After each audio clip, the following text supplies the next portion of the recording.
गंगोत्री धाम उत्तराखंड उत्तराखंड के उत्तरकाशी जिले में हिमालय श्रृंखला पर 3100 मीटर लगभग की ऊंचाई पर स्थित गंगोत्री धाम हिंदुओं के दिलों में एक बहुत ही खास स्थान रखता है। भगीरथ की तपस्या। एक आपने भजन सुना होगा, भगीरथ को गंगा प्रभु तुमने दी थी, वो वाले भगीरथ।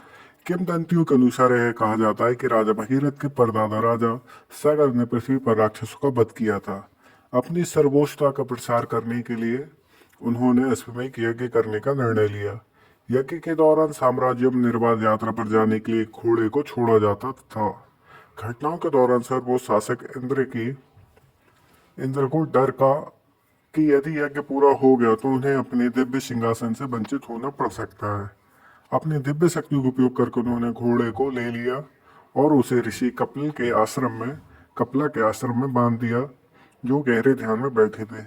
जैसे ही राजा सगर के एजेंटों को एहसास हुआ कि घोड़े का पता नहीं लग पाया, तो राजा ने अपने 60,000 बेटों को घोड़े का पता लगाने का काम सौंपा।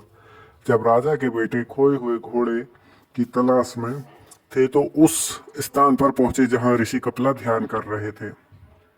उन्होंने घोड़े को उनके बगल में बंधा हुआ पाया। क्रोधित होकर उन्होंने आश्रम पर धावा बोल दिया और ऋषि कपिला को घोड़ा छुड़ाने का आरोप लगाया।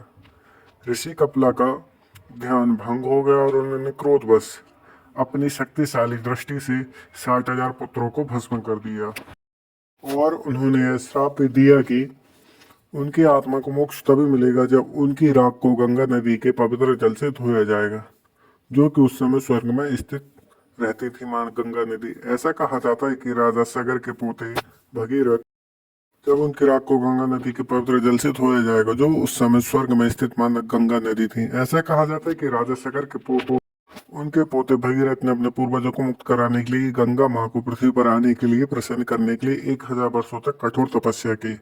अंततः उनके प्रयास सफल हुए और गंगा नदी उनकी भक्ति से प्रसन्न हुई और पृथ्वी पर उतरने के लिए तैयार हो गए।